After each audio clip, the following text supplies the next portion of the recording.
घर में अगर अचानक से मेहमान आ जाएं तो कुछ सूझता नहीं है कि क्या बनाना चाहिए, तो उसके लिए ये बड़ी स्पेशल रेसिपी है। आप वीडियो को फुल वॉच कीजिएगा तो इंशाल्लाह ये आपको समझ आ जाएगी। आपने लेने हैं 8 से 10 दाने केले के और उनको इस तरह दरमियान से कट कर लेना है। सारे केलों को हम कट कर लेंगे। उसके बाद एक लेंगे पैन के अंदर शामिल करेंगे पानी आप कम ज्यादा अपनी मर्जी से ले सकते हैं, लेकिन इतना पानी जरूर लीजिएगा जिसके अंदर ये डूब जाए और डूब के मारी जाए बेशक केले। तो पानी उबल चुका है, आप इनको मार देते हैं इसके अंदर शामिल करके। आपने सारे केले इसके अंदर डाल देने हैं और 10 मिनट के लिए आपने इनको पकाना है इस उबलते हुए पानी के अंदर। केले बिल्कुल नरम पड़ जाएंगे, होते तो वैसे भी नरम ही हैं, लेकिन इनकी जो अकड़ है वो बिल्कुल ही खत्म हो जाएगी जब आप गर्म पानी में इनको डालेंगे। यहाँ पे कवर रखेंगे और इनको उबलते हुए पानी में ना तड़पाएंगे 10 मिनट के लिए। तो यहाँ पे आप देख सकते हैं जी इनका कलर बिल्कुल काला हो गया है। इसी तरह का हमें कलर चाहिए था, नरम मुलायम सॉफ्ट करना है हमने। इनको निकाल लेते हैं एक प्लेट के अंदर। यहाँ पे आप देख सकते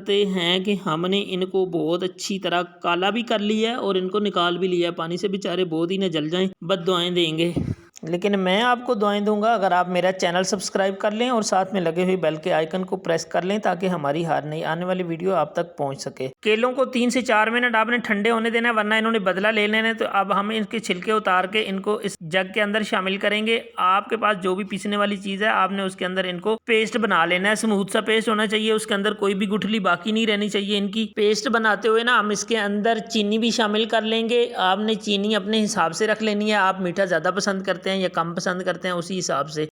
ये देखें जी इसका पेस्ट तैयार हो गया। इसको एक बाउल में निकाल लेते हैं। उसके ऊपर हम डालेंगे 4 चम्मच मैदा, हर घर में मौजूद होता है। कस्टर्ड पाउडर 2 चम्मच इसके ऊपर शामिल किया है। हाफ टी स्पून से भी कम शामिल किया है और इसमें वनीला एसन 1 चम्मच हमने शामिल कर दी है। इन सारी चीज़ों को अब हम मिक्स करेंगे अच्छी तरह। आप शुरू में इसमें पानी ना शामिल कीजिएगा, एक दफ़ा इन चीज़ों को आपस में जफ्फी मारने दें, उसके बाद आपने पानी शामिल करके इसको अच्छा सा बैटर तैयार करना है। तो पहले थोड़ा सा आपस में इनको मिक्स कर लें, उसके बाद आप बेशक इसमें पानी शामिल करें। पानी थोड़ा थोड़ा करके शामिल कीजिएगा, एकदम से पानी शामिल करेंगे तो बैटर बहुत ज़्यादा नरम हो जाएगा। बहुत ज़्यादा नरम बैटर हमें नहीं चाहिए, इसको हमने थोड़ा गाढ़ा थोड़ा थिक सा बैटर हमें चाहिए। तो यहाँ पे आपको दिखाएंगे कि इस तरह का बैटर आपने तैयार करना है। देखें वनीला एसन जो ही आपने शामिल किया है तो उसका कलर बिल्कुल केक जैसा अभी से नज़र आना शुरू हो गया है।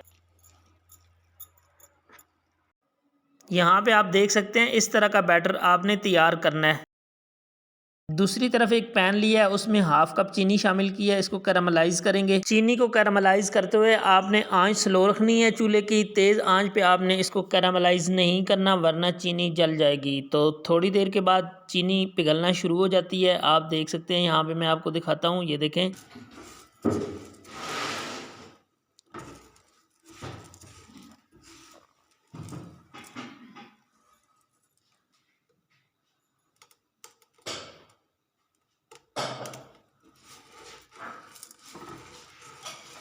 देखिए जी चीनी काफ़ी हद तक पिघल चुकी है, बिल्कुल थोड़ा थोड़ा इसमें दाना बचा है। आपने इस टाइम पे स्पैचुला नहीं रोकना, स्पैचुला हिलाते हुए इसको पकाना है। अगर चीनी का कलर ज़्यादा डार्क होना शुरू हो जाए तो आपने फ़ौरन से पैन को उठा लेना है या चूल्हा बंद कर देना है।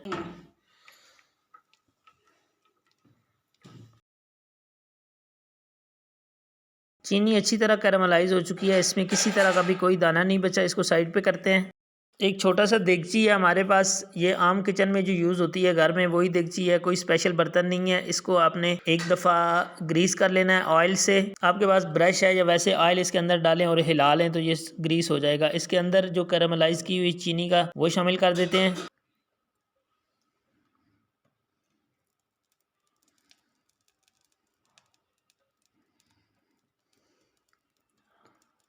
चीनी सारी इसमें नहीं शामिल की, ये देखें थोड़ा सा बच गया है, ये हम बचा लेते हैं, किसी दूसरी जगह पे यूज़ कर लेंगे। इसको ज़ाया नहीं करना आपने। जो बैटर हमने तैयार करके रखा है वो इस बर्तन में शामिल कर देंगे और बैटर आपने इतना ही शामिल करना है जितना इसके अंदर ईजीली आपका एडजस्ट हो सकता है, क्योंकि इसने फूलना भी होता है। फुल आप इसको ना भर दीजिएगा। इस तरह देखें ये हमने बचाया है, इसको हम दूसरे बर्तन में लगाएंगे। इतना सा आपने इसको लगा के थोड़ा सा एडजस्ट कर लेना है। कुकर लेंगे, कुकर के अंदर कोई जाली नहीं रखी, कोई चीज़ भी नहीं रखी, डायरेक्ट इसको रखा है और उसके अंदर कवर लगा के कुकर को बंद कर दिया। इसको चढ़ाएंगे चूल्हे पे। हमने इसको कितनी देर के लिए पकाना है, इसको आपने 35 मिनट के लिए रखना है। पहले 5 मिनट फुल आंच पे रखना है और उसके बाद आपने स्लो आंच पे रखना है। ये देख सकते हैं जी केक हमारा रेडी हो चुका है। इसके ऊपर जो आपने चीनी डाली है वो उसकी ये चॉकलेटी शक्ल आ चुकी है। तो इसको कटिंग कर लेते हैं, आपको दिखाते हैं कटिंग भी करके। अगर आज की वीडियो आपको पसंद आई है तो आपने ज़रूर लाइक और शेयर कर देनी है।